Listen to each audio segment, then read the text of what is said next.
அதிக உப்பு சாப்பிடுவதால் வரும் நோய்கள் மற்றும் உடல்நல பிரச்சனைகளை இங்கு பார்ப்போம். அதிகப்படியான சோடியம் உடலில் தண்ணீரை தக்க வைத்து இரத்தத்தின் அளவை அதிகரிக்கிறது. இது இரத்த அழுத்தத்தை உயர்த்தி உயர் இரத்த அழுத்தத்திற்கு வழிவகுக்கிறது. இது இதயம், சிறுநீரகம் மற்றும் மூளைக்கு பெரும் அச்சுறுத்தலாக அமைகிறது. இதய நோய்கள், உயர் இரத்த அழுத்தம், மாரடைப்பு, இதயம் செயலிழப்பு போன்ற கடுமையான இதய நோய்களுக்கு வழிவகுக்கிறது. சிறுநீரக பாதிப்பு, அதிக உப்பு சிறுநீரகத்துக்கு அதிக வேலைப்பளுவை கொடுக்கிறது, திரவத்தை தக்க வைக்கிறது. காலப்போக்கில் இது சிறுநீரக நோய் மற்றும் சிறுநீரக கல்கள் மற்றும் சிறுநீரக பாதிப்புக்கு வழிவகுக்கிறது. அதிக சோடியம் உடலில் இருந்து கால்சியத்தை சிறுநீர் வழியாக வெளியேற்றுகிறது. இது எலும்பை பலவீனப்படுத்தி ஆஸ்டியோபோரோசிஸ் என்ற நோயை உருவாக்குகிறது.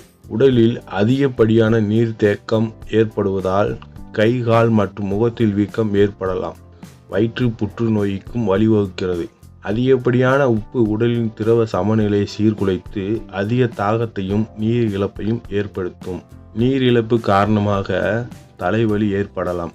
உடலில் சேரும் அதிக உப்பை வெளியேற்ற சிறுநீரகம் அதிக வேலை செய்யும். இதனால் சிறுநீர் அடிக்கடி வெளியேறும். உலக சுகாதார அமைப்பு கூற்றுப்படி ஒரு பெரியவர் ஒரு நாளைக்கு 5 கிராமுக்கும் குறைவான உப்பையே உட்கொள்ள வேண்டும்.